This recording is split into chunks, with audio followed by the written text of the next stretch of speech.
Running Sentences presents A Thieves' Nightmare, Part 1. A simple job undone. A simple smash-and-grab job gets complicated rather quickly when what they are stealing isn't what one would expect. This is a work of fiction. Any names, characters, businesses, events, incidences, and situations within this story are products of the author's imagination. Any resemblance to real people, real situations, real events, and/or fictional situations, characters, events, and so on is purely coincidental. Copyright 2022, Michael Harway. All rights reserved. Standing up on the balcony there before him, down below on the convention center, lie a stretched-out convention, one all about old toys, comics, and everything nostalgic. It was filled with people who all seemed lost in a reverie of what was before them. Nico stared down on them as he shifted from foot to foot up on the balcony. The security uniform he was wearing did not sit well with him, but it was a way to get around here undetected. He raised his CB radio to his lip, to his team working the floor below. "Check-in call, Nico here. Andrew, wandering the firewall. I've got readings, but nothing strong enough for what we need. Center here, things look good. Alyssa, we agreed to the names beforehand. Right, sorry, Alyssa, calling in. My readings are strong, but I get a little weak the more I move away from the center. Front entrance calling in. 'Tis Damien, and I got zip." CB radio fell silent. There were two other people who he was expecting to call in. The van and the front of the room. The silence bothered him. They were working as a team on this heist, though he wasn't sure he would call it that, and he expected cooperation with each part. The radio went back to his mouth. "Jansen, Nico here, if you could please check in when I call." Silence followed, and Nico leaned against the railing to see if he could see his man. The crowd in the front of the room seemed to be thick at the moment, which made him worry. "Van, this is Nico. Can you at least check in? And is Jansen's communication line still open?" There was a moment of further silence before a hiss of static broke through.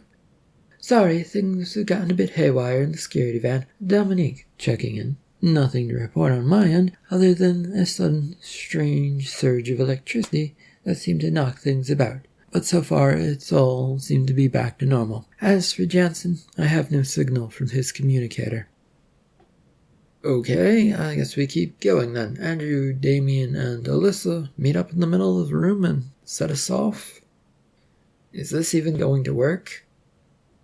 "I pray that it does, because we're getting a lot of money for this job, and if we fail, we get nada. Hop to it and let's get this done. So far, no one's bothered to notice us, so that's good. And why is everyone forgetting to say their names? But Damien, please stick to the plan." There was no reply as he watched the three move through the crowd towards the center of the room. Each was carrying a suitcase and protecting it from everybody. The crowds didn't pay attention to them, even though they were clutching at these suitcases and trying to avoid any contact whatsoever. They met in the middle of the room, which met at a cross-section of two giant rows that allowed for easy movement through the convention. Once there, though, the three stood around for a minute.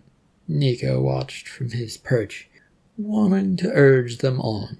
He held back, though, since these machines were quite temperamental and finicky to set up.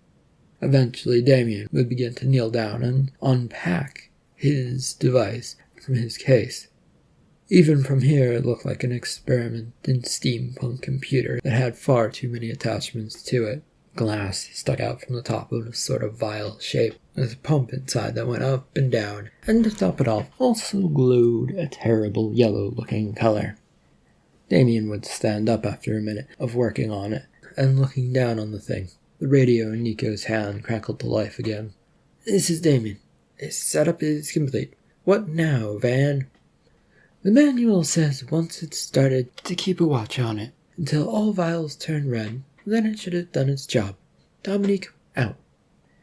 "Just keep an eye on things, team. No need to rush ourselves, as we aren't technically doing anything illegal, but who knows how people will react to us. Nico." Says you up there, safely far away from us. Nico didn't bother to respond and glanced over at his own suitcase by his side. He was safely away from anything bad happening right there, but with the forces they were playing with, yeah, this might not go well at all. Andrew, if you're going to use the radio, do it correctly. We have our signals and we don't want them crossed. Nico out. He then clicked off the radio call button and the room began to glow orange, and it felt like the air had gone stale, almost like a vacuum had been turned on, but was leaving the dusty air behind. Nico decided to try and move, but for some reason, his response to do anything seemed to be taking a long time.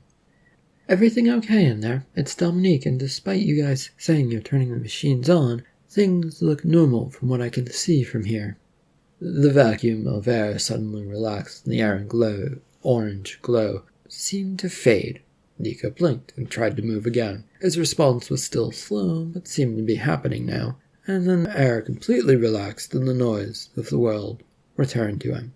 He had his CB radio back to his mouth. Team, this is Nico. Report, please? There was static on the CB radio as he looked over at the crowd below. He could no longer see 3 co-workers. The machine was still there, sitting undisturbed. No one seemed to notice that those machines were sitting there in the center of the room, though they also seemed to be unconsciously avoiding it. Nico, are you still there? Is anyone still there? What's going on? Do I need to come in there? Is backup required? Nico shook his head of the cobwebs and simply tried to understand what had happened. Though with Dominique suddenly becoming demanding, it was certainly a distraction. I can't see them, Dominique, but I do see the devices in the middle of the room, but everything else seems unaffected by what just happened in here. What happened? And please, go secure those devices. He flinched since the CB radio was close to his face, and the words from his associate had been so loud. Why did she care so much? The job had been a thrown-together affair to steal something ridiculous, and it shouldn't work at all. But he had seen something happen. He wasn't sure what, but he decided not to waste any more time as he began clipping the radio back onto his belt and picked up his suitcase as he hurried towards the nearest stairs downward. The thought probing Nico's mind as he entered the convention space itself was that he was wondering where his co-workers had gone. Damien, Jansen, Andrew, and Alyssa had all just vanished. It didn't make any sense why they'd been there and now they weren't. And it wasn't as if they could run away in that time frame. Jansen probably could have, but he had the feeling that he hadn't, or maybe he had. He wasn't sure, as Nico continued his hurrying way forward towards the middle of the convention floor. A few times, bumping elbows with people that tried to get around and by them. They didn't seem to notice that he was there, though there were a few confused looked in the general direction. They just didn't seem to see him. Sorry, thing happening. But even as he said this several times to people, it felt like they looked right past him. It was unnerving that they would look and not see him. The crowd began thinning out near the center of the room, and he found himself in front of the 2 closed suitcases and the one that was opened. The glow from the open case came off of a single vial attached to the computer thingy. He approached it carefully as his radio squawked to life again. Have you got it yet? Nico did his best not to roll his eyes as he pulled the radio from his belt and put down his own suitcase. I'm staring at it, trying to figure out how to get the vial off of it. Just close it up. It should all fit inside. How do you know that? It is in the manual in front of me, you dipstick. Get it, and the rest of the suitcase is out there. Something has gone wrong. Why haven't you shown the least bit of concern for your suddenly missing co-workers? They should be here, standing where I am. But all I see are what looks to be dusty shadows where they were. I have concerns, but we are thieves, and we do what we must. I'm almost at the entranceway. Hurry up already. Nico slid over to the open suitcase, grabbed it by one of its sides, and began pushing it together. Sure enough, the computer device with 4 vials began to shrink down, allowing it to be closed. With a snap, it would click shut, and he did up the locks before turning to the other suitcases around him. It was not going to be easy carrying 4 of them around. He grabbed them as best he could by the handle and began moving away with these hard-shell cases in hand towards the front entrance. He did stop and take a look around in the front of the convention center where Jansen should have been patrolling. He wondered if he would see a suitcase just sitting around here, left all alone. He, however, saw nothing of the sort. Not long later, he would burst from the front entranceway, trying his best to get the suitcases out, but 2 of them got stuck in the doorway as he pulled on them to try and free them. A hand grabbed the suitcases in his other hand, and he turned to see the long arms of Dominique grabbing them away from him. "Where are the others?" "Vanished." "How?" He had managed to get the suitcases free of the door, and stumbled for a second but caught himself. He finally turned to look at the woman who he always felt was this little bit off ever since they'd met. She had a dark aura around her that one only got from doing bad things. That, and she barely introduced herself when the group had been thrown together after being kidnapped. They were there, and then they were gone. "And the other suitcase?" "Nowhere to be seen. Jensen disappeared with it, I guess." "Okay, let's get out of here before things catch up to us." She turned and ran to the side alleyway where Nico figured the van had been parked. He wasn't sold on anything she'd said, but it seemed like something was happening, and she might have some answers. "Where are we going?" He'd caught up to her at the entranceway of the side road, and she spun about looking murderous with her gaze, and softened when she saw it was just him. "Where do you think? The secret hideout appointed to us by our boss. We still have to deliver the goods." They both looked down the alleyway to see the van, which sat there looking kind of sad. He wondered what was causing that. As they ran down the alleyway, Nico ran straight for the passenger side of the van door and got it open, dumping his suitcases into the footwell as he jumped in. He had expected Dominique to do likewise to the driver's side, but she ran to the back of the van first, dropping off her suitcases. But then, instead of coming to the front to drive, she jumped in the back. He stared back through the grated window to the back as she looked forward at him. "What? I don't drive vehicles like this. The GPS unit should have the coordinates in it already." She slid the cutoff slide shut that would prevent him from looking into the back. Nico shook his head as he clambered over to the driver's side of the van, getting past the center console of the old thing as best he could. But gangly legs made things a bit of a challenge for him. He got over there with a bit of kicking about until settled into the driver's seat and did up his belt. The keys were already in the ignition, so that made things even easier as he turned the van on and looked for the separate GPS unit that came to life near the center console. A button for home had been the only thing on it. He clicked it and waited. A few seconds passed before, with a loud voice, it announced, "Turn right on Main Street, then travel 4 miles to West Main Street." He followed the orders of the machine and got it into gear. The GPS system took them on a merry journey around town up onto the highway viaduct that circled around towards the old, disused seaport. The view from the highway let Nico look out down onto the puttering about fishing vessels headed somewhere on the bay. A few former docks remained with buildings that had once been a busy little port taking in goods and sending it out. Now, well, time had moved on, and boats had gotten bigger, so small ports weren't as great as they once were anymore. And so he took a few more peeks at the bay as the viaduct began its journey back down to a regular highway. The drive took them a few more minutes through the destitute roads that went to the seaport proper. The van kept bumping along these poor roads, and sort of minding it, but sort of not minding it, and the suspension got a workout.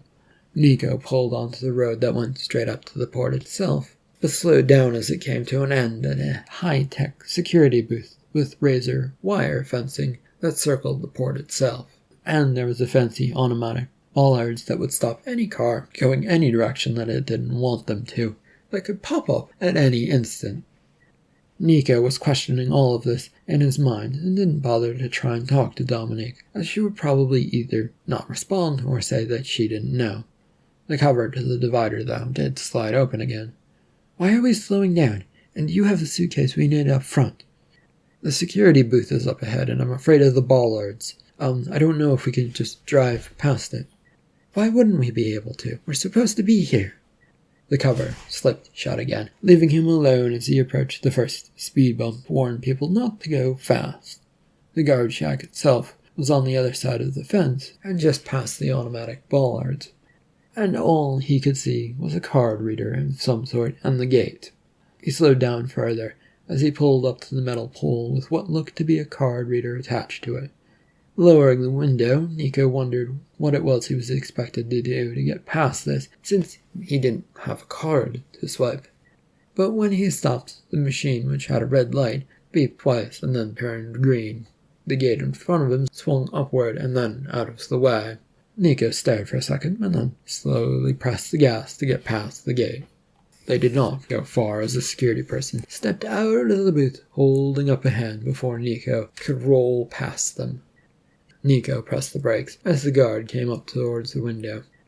"What brings you to these parts, mister?" It was a good question, and one that Nico's mind had only half anticipated would come up. He didn't have a half-assed answer that sounded good, so he stumbled out the first thing that came to mind. "A job. Don't think much of that's happening around here." "It might not, but it is what it is." The slide between the van great windows to the back snapped open once again, and Nico grimaced as the guard looked towards the noise, since it was a loud click. "And what was that?" "My coworker in the back of the van, probably wondering why we aren't moving." "Exactly. Why haven't we moved on yet? Our boss demanded that we be at the crabbery as soon as we can." The guard's face changed, and he took a step back, which worried Nico. People generally didn't change that much at the mention of a company, yet the sudden look of fear on the man was now waving the pass seemed to be worth noting. Nico worried about what he was about to find when he drove up to this place. With Dominique giving instructions from the back, they drove past the many former buildings that had once held goods and many fish, to the parking lot of a decent-looking building with a sign calling it the Crabbery. That was half on, half falling off, as it was one giant single placard. Nico found a spot to park that was not close, but not far from the building. He wasn't sure if he wanted to be any closer than that. "We're here." There was no response, and he shrugged, reaching over to grab the suitcases from the footwell of the passenger's side. Once they were somewhat in his grasp, he popped open his door and jumped out. Dominique still had not made an appearance from the back of the van, and he stood there for a second, waiting for her to appear. She did not come back out, and he went towards the back of the van, knocking on the back door. It was thrown open, and she jumped out, looking rather frazzled. She stared at him for a second, then in a hurry went around him with her suitcases. Dominique went straight up to the front entrance of the place, which had once been a nice windowed glass doorway with crabs and other fishy things around it. At least that was the impression that Nico had as he followed her up to it. The entranceway now had mostly been boarded up around the doorway itself, and there was a half-broken apart crab statue that was sort of humanoid in shape, lying on the ground. She flashed a keycard towards something next to the door, which beeped, and she ripped the door open to hurry inside herself. Safely inside the lobby, she dropped her suitcases and then turned to grab the ones in his hands. Nico let them go easily, and she soon had them open on the floor in front of them. The lobby was a bit better taken care of than the exterior of the place, or at least someone had come through and brushed away some of the dirt that one could see as one could see the floor. Nico kept looking around, feeling unsettled and like he didn't belong here. So Dominique, are you gonna tell me what's going on, since you seem like you know more than you're letting on to?" She was thoroughly engrossed in the suitcase with the glowing vial that was before her. Carefully, ever so carefully, she had her hands on it and was trying to get it free. It seemed she barely registered his words and he took a step forward to see if she had heard him. "I will tell you all that you need to know, but I can't get this damned vial loose. We need to go to the office." She closed the case and grabbed the handle of the suitcase as she got back to her feet. Dominique only seemed interested in the stairs leading downward that were in front of them, and everything else to her meant nothing. These stairs led down towards the dock where the fishing boats would be moored and overhauled, along with a place for storage of crabs, Nico assumed. "Hey, I'm not going anywhere. I mean, you can go down those stairs if you wish, but I did my job, and now I think it's either time for someone to pay me for my work or give me a hint as to what's going on. I would prefer the paying part, though." "Neither of those options are open to you, sir." Nico swung about on the voice of the man who had sent him and his group of people onto this mad job. The man, who called himself Peter, strolled in and smiled at Nico, grabbing him up by the arm.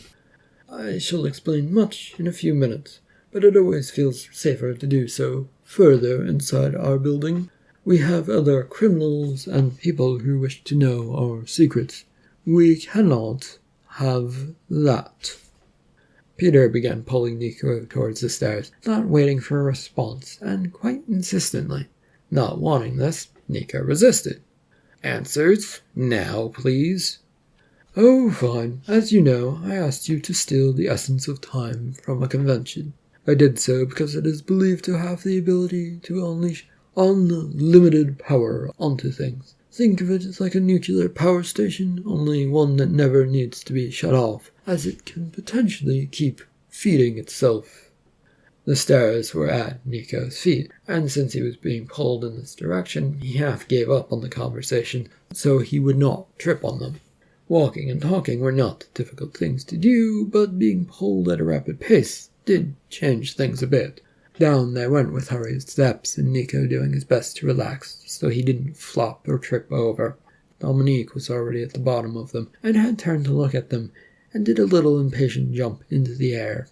"Will you two hurry up?" "We are coming at a quick pace, miss. You don't have to worry about us. Go do your thing." She was off in a flash, as they continued down the stairs, though the pace had slackened a bit. Nico looked over at Peter, who had a very crossed-up, ugly grin pointed at him. "So what's your evil plan, then? Harness time as a power and then sell it to the highest bidder? Which, now as I say that, doesn't sound all that evil unless there's some downside to it. Also, why does it feel like you aren't actually the boss?" They'd arrived at the bottom of the stairs, and Peter's urgency picked up again as he didn't answer him and directed them towards a nearby office.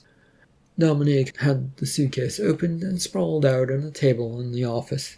This place looked more like a mad laboratory with things beeping and plenty of computers spewing out data about something. Peter roughly pushed Nico inside the small room, and he came to a stop in front of a table. That Dominique was busily working on this suitcase on. She seemed busy with some clamps, attaching it to the vial and slowly turning it to get it free. So this job was to steal time from a convention center where a retro event was going on. Why? What? Yes, we needed it to experiment to see if it actually works. We have some things going on that have shown potential for being gathered up. As for why we're using robbers, and we do this in secret, perhaps, Miss Dominique, it is time for you to explain this whole matter." She finished unscrewing the vial, which let out a hiss as it released, and looked up at them with a grin. Carefully, she pulled it up and away, and then over towards another device that was hooked up to a computer and a lamp. She set about screwing the vial into its new home, and then stepped back. "To explain, Mr. Nico, you have to understand, what we have here might revolutionize the world. Everyone would want to get their hands on it if they found out about it. Of course, there are many people who already know about it to some extent, and as a result there are people searching for us, which is why we are keeping it secret. And that's why we're using criminals to do our work. Nobody questions what criminals are up to. They just think they're criminals and that they should be in jail. Well, the downside is that time has a way of taking people. What? What do you mean? As Peter said, in order for us to take time, we have to make it hostile to us. It lashes out using its energy to morph things and potentially take things.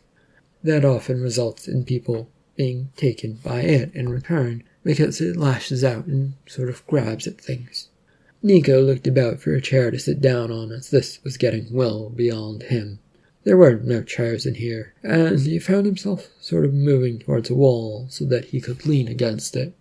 So you sent a bunch of criminals who had no idea what they were doing and what they were getting into to rob time of itself or its essence, which could potentially cause them to lose their lives.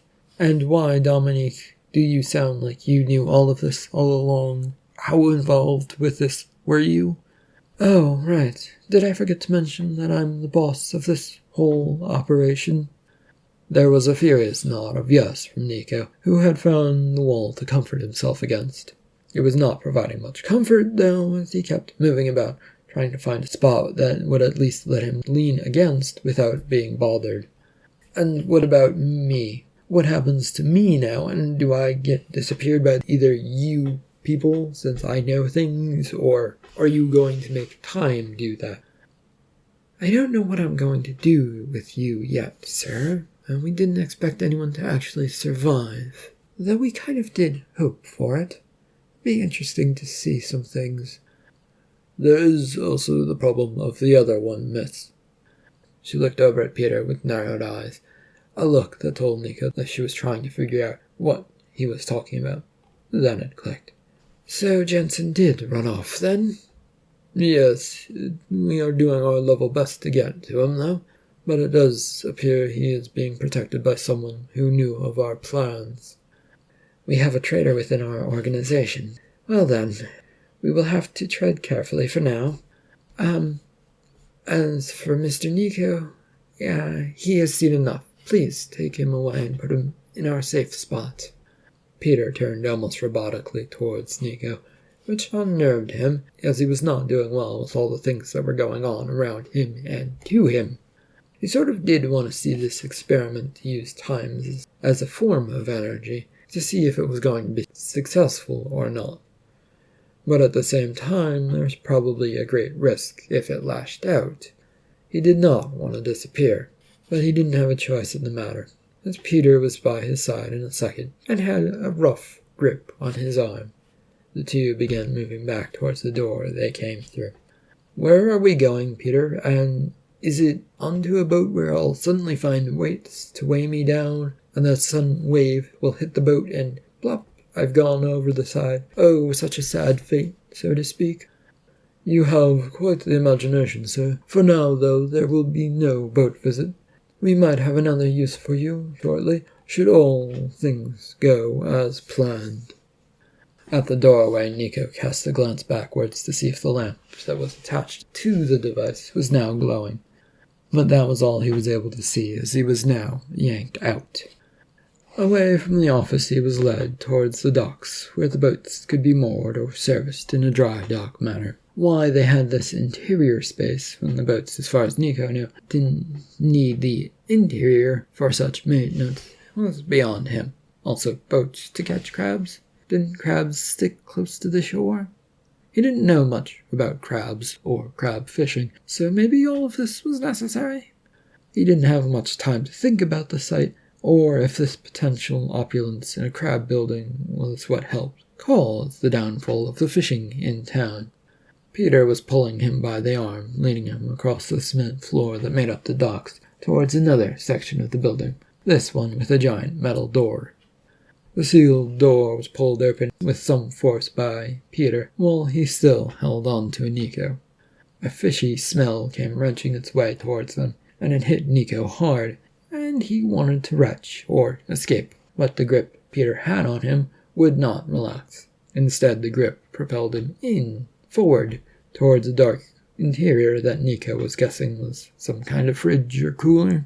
He didn't have long to figure it out, though, as once inside, the door hurriedly closed and plunged him into darkness. Nico felt the only thing he could do was stand there and not move a muscle. The word thought that some crabs might have survived in this environment, and then began a new life adapting to this place, sent shudders up and down his spine. They might use him for food or something? Another shudder came and went at that thought as time passed by. He wasn't sure how long time had come and gone, just that he stayed about as still as he could until the door sucked its way open again, and he turned and sprinted out of the room. Nico was greeted under these neon lights by two men in suits who both held guns. They were an unfriendly distance away from them and merely pointed towards a boat that had come into the docks. Understanding at once what was wanted of him, and after taking a second or two to look himself over for any crustaceans, he ran his way towards this commercial-looking fishing vessel. The gangplank up to the vessel was not in a happy state. It had a couple holes in the metal grating that made up the floor of it, and they were rather big ones. He did his best to step over them, but the metal felt unstable, and he hurried his way along, grabbed up by some workers on the boat and hauled the last few feet aboard. The throb of engines rumbled somewhere below him when he got his feet down onto the deck and made the whole ship tremble. Nico could feel them revving up as he heard the loud protest of the gate doors to the crabbery opening to allow boats in and out of the factory. The woman who had pulled him aboard pushed him forward towards the bow of the ship. "You're wanted in the hold, so in the hold you will go." He turned to protest, but she was stronger than him and pulled him along after grabbing his arm. The fishing boat had gotten out of the harbor and was picking up speed by the time the lady had gotten in front of the hold hatchway door open. Nico stood around, waiting for this to happen as the choppy water did not look inviting to jump into, and it had been a while since he had gone swimming. With a clunk, the hatchway down to the hold came open in the deck floor, and he walked over to peer down into it. It might have been another crab-infested space, and that sent shivers down his spine. A push, however, sent him down into the dark, cold space below. It was clammy down there, and at least once he swore he heard the sounds of clicking, a little like crab feet scurrying across the metal floor. It did not do well for his nerves. More time passed by before a creak of noise greeted Nico, and light spilled into the room from a hatchway that opened in front of him. He did not wait to see if they wanted him to leave the hold, having rushed over to the door to find Peter standing in the way. "Eager to leave, are we?" "Yeah, sure." Nico pushed his way out into the passageway. As the boat swayed from side to side, Nico caught himself against the passageway wall, as the movement was pretty severe. How he hadn't felt this in the hold a few seconds ago wasn't registering in his mind. He wanted to get where he was going, and fast. "Directions, Peter. Follow the hallway until you're almost at the end. There will be a sign that says aft hold. Go through that doorway, please." In short order, the way was found, as it was a straight line. Plus, none of the other doors had any signs over it saying what they were that he could see, so there was that. And so he reached this aft hall. He looked over at Peter, who was several feet behind him. "Should I know anything before going in here?" "Yes, you should know that what you see is not entirely possible."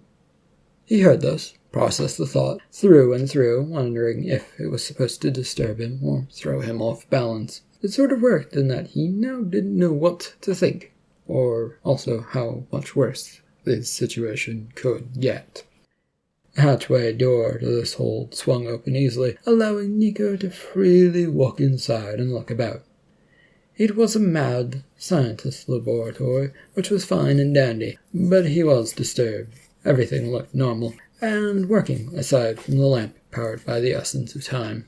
He'd been warned that not all he see was possible, yet this? "How are you doing, Mr. Nico?" Dominic had been off to the side, looking over some paperwork with another person, this one dressed in a white lab coat. She now came over to stand in front of the table that held the lamp that time was apparently powering. I don't like crabby places. Ah, well, you shouldn't give away your weakness to someone who will use it against you. But I am sorry to hear that. I will make an effort to improve your accommodations. What? At what call? What? You have a choice before you. You work for us, or you disappear. Your choice. If there was anything that annoyed Nico, it was being ordered about, and then having pretend options thrown in front of him. Why not just say work for us, and then dangle a good reason for it to happen? Threats rarely made those things happen. Is it another, would this be another stealing time job? Because I don't want to do that. Potentially down the road it might be, but for now, no. It's more as a test subject, since I didn't disappear. Yes, we rather expected everyone who interacted with the time capture devices to be caught by time and smited, perhaps. Yet you didn't fall into that. We need to know why. Then your threat to throw me overboard and make me disappear is pretty empty, is it not?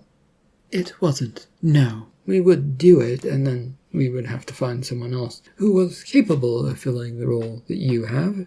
We aren't a kind organization, Mr. Nico, when you stand in our way of discovering science. He shook his head at this. It was still a rather empty threat no matter what, she said. No organization would waste time tracking down someone else, especially if it wasn't known if they could find a replacement. It would be too big of a risk in a time-sensitive situation. You are a terrible liar, or I just know enough to know a terrible bluff when it's in front of me. What does this experiment entail? I know you're already going to force me into it, but I'd like to know what it is going ahead. She nodded and looked over at her associate in the white coat, who looked uncomfortably over at Nico. It seemed like this person, who he could not tell if they were a man or a woman, was trying to hold something back. We have found a vein of what might be time flowing through air. It's very weird, and we don't expect you to accept that an open pipe in a basement could lead us to see time. What do you want me to do? You want me to go stand near a pipe and see what happens? I'm guessing bad things have happened to other people who have gone near it. The house on the cliffside has a lot of ghost stories around it. Anyone who goes near the basement reportedly hears thousands of screams, and no one wants to go near it anymore. We have sent 2 people down there with safety lines attached to them. It didn't take long for those safety lines to come back. Sans people. He raised an eyebrow at this. A basement that ate people, or ghosts in a basement that ate people, or time that did that. He could clearly see the headlines that a newspaper would run once people started disappearing from there. It would make for good tabloid reading before being forgotten about by only the most hardcore of ghost hunters. Those stories have gotten me curious, and I started exploring. I, of course, could not go down there. I knew scientists who would be curious about such phenomenon, and one thing led to another. About ghosts? No, but it is also a good time to point out that there are scientists out there who believe in the Big Bang Theory, and also go to church and so on. Fair point, I suppose, though one should probably question them to make sure that they are on the side of scientists. And all of this, and you couldn't come up with a conclusive answer to whatever this stuff is? We could not risk further scientists. But you could risk a criminal, I suppose. Dominique had begun to head for the hatchway, and signaled for him to follow. This threw him through a loop, because she'd been threatening to throw him over the side in the boat not that long ago. Had she already figured he was going to help her with this? Just gone ahead and decided that this was the way it was going to be?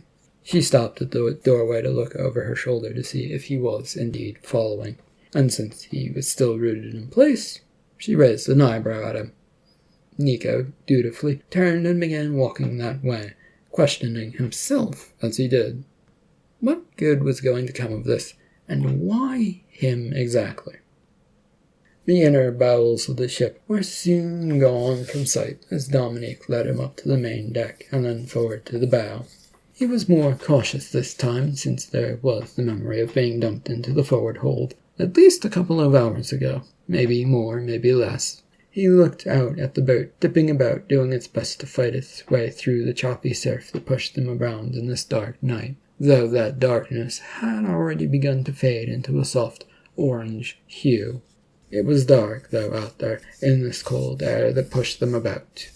Nico looked over towards Dominique, who was pointing at something not visible to him just yet. "You've heard of the Island of Treasure, right? Pirates' gold and fool's gold to be found aplenty at an old resort that went out of business. I believe that was the line that people have spewed about it. That's where you found this place. I thought it was miles off the coast, though, and surrounded by lighthouses to keep people from crashing into it." A beam of light scythed its way through the air and splashed across the boat. Nico was that second too late and found himself seeing spots as the light vanished off into the distance. "I guess we're close to that, then?" He blinked a few times, trying to make the dots disappear, but this only seemed to make the dots worse. "We will need to cross to the other side of the island and get close to the house we want you to explore. We also cannot use the pier at the island, since it is guarded and locked off from public use. I hope you don't mind potentially getting a little wet, as we will have to do a little swimming." "I'm not good at that, and I don't know how well I'd do out in this." He waved his hand at the choppy water. It didn't seem to concern her in the slightest as the boat plowed its way around the island. Eventually the throb of the engines revved down so that their feet weren't trembling as much from the shaking deck. This ship pushed its way towards a small bay, but quickly came to a stop just inside of it, dropping anchors and reversing engines to keep them from going further in. Dominique had begun to strip of her clothes, which caught him off guard, as he turned to her once they'd come to a stop and began reversing. What are you doing?" "I did say we were going for a swim, did I not?" He nodded yes and could see that she was wearing a swimsuit under her clothes. She handed her clothing to Peter, who was by her side, and she glanced over the side of the boat. You don't have a dinghy of some sort to get to the beach?" "No, we don't. The owners of this resort patrol the shore vigorously, and any boat that gets too close will get noticed. Our only choice is to swim. You, by the way, should get dressed down to your underwear. Getting across will be easier that way." He was about to protest, but she, in an elegant dive, went over the side and barely made a splash or a noise when hitting the water. Nico hurried to the side to see what had happened, only to see her swimming through the rough waters. "Your clothes, sir." With a sigh, Nico began to strip down. End of part 1 of A Thieves' Nightmare. Thank you for listening.